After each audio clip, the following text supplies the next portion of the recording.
Good day, everybody. Tracy Brown. I hope you're having a good one.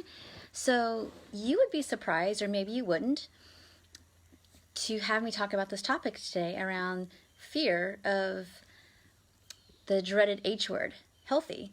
Now, I know most of my clients who work with me and those who have been watching for a while and reading my video or watching my videos and reading my posts know that I've tried to use different language for the word healthy just because it's been so, co-opted from, I think, the spirit of what that means. And so, in my opinion, healthy eating is actually really flexible. It takes into account your physical, your mental, your emotional well-being. It's not dogmatic, and it meets the situation you're in. So, for example, I think it's pretty darn mentally and emotionally healthy when, let's say, you make cookies, that you eat some to see if they're good, to see if you like them, and you eat them in a way that's really enjoyable. I think that's extremely healthy. I think going to a birthday party and having cake, if you want a piece of cake, is extremely healthy because you're taking into the social determinants of health. Like you're being a part of something, and that is really soothing to your humanness, is a sense of connection as well as your nervous system. So on the other side of it, I know a lot of people who've been working really hard, whether it's a couple months or lots of years, to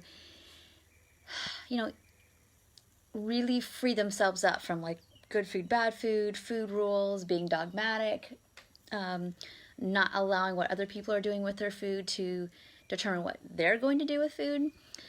But the truth is that there's nothing wrong with nutrition at all.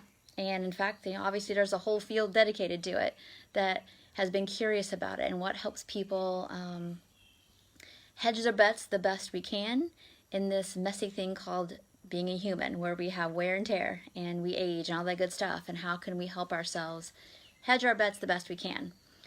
But with my definition, not being obsessive. So I call all of that supportive eating. So how would you know if you're eating supportively? I'm going to give you one quick tip, and it sounds easy on the surface, but I know that it takes some time to really kind of for your own self filter through all the noise, that if you have a lot of noise in your system. It would be, if you're thinking about having a salad or thinking about making something that's nutrient dense, whatever, a meal, a snack, whatever it is, and you're feeling like you're having some alarm bells of, oh my gosh, this is my same old safe food or meal or snack, or I used to think this was my healthy food. Check in a second. Check in with your body, not your mind. Don't overanalyze. And know, let's say you're craving a salad, but with all the stuff on it, like your nuts, your seeds, your cheese, your proteins, whatever, it's probably a lot different than the way you used to eat it when you were dieting. I imagine so, right?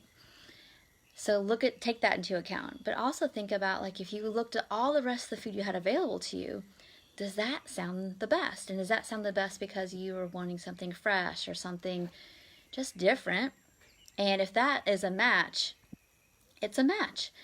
Know that your goal is still to get your energy needs met. So maybe that you don't eat the little salad or the big salad with lots of stuff in it. For me, example, I have to eat a lot. When I eat salad, it's usually, it doesn't even matter, small, medium, or large size, but there's a lot of stuff in it, pretty much almost all the food groups. And I usually have some kind of grainy thing on the side because I need the mouthfeel of some carbs. That's just the only thing that's going to satisfy me.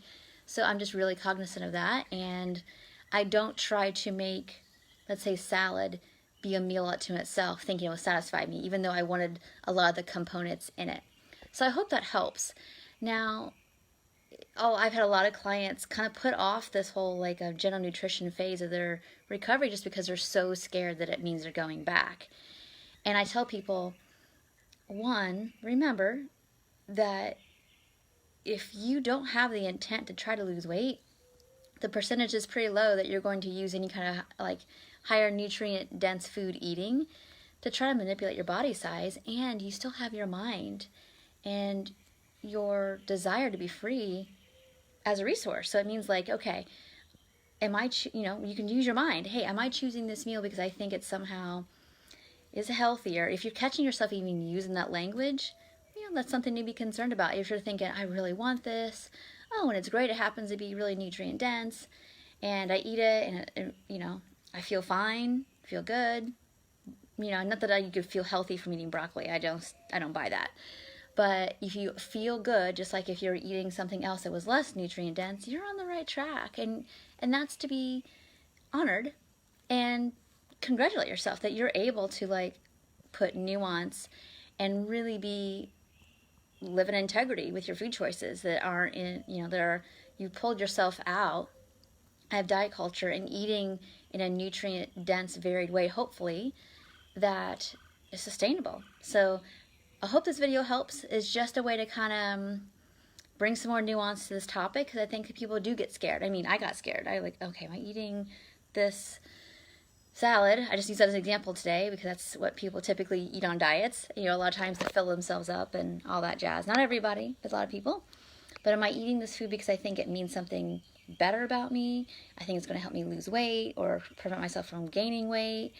If it's got an emotional charge around it, then that's something to be in inquiry about. If it's like, nah, it's just a salad with really good fresh ingredients, and I got the cheese I like and the protein I like in it, and I got some bread here on the side or crackers or whatever, and I'm feeling really satiated and ready to move on with the next thing, you're on the right track. And let food be what it is, food. So if this video was helpful, please let your friends know about it, and let's make eating as simple and as peaceful as possible today. All right, so have a great day, and I'll talk to you real soon. Take care.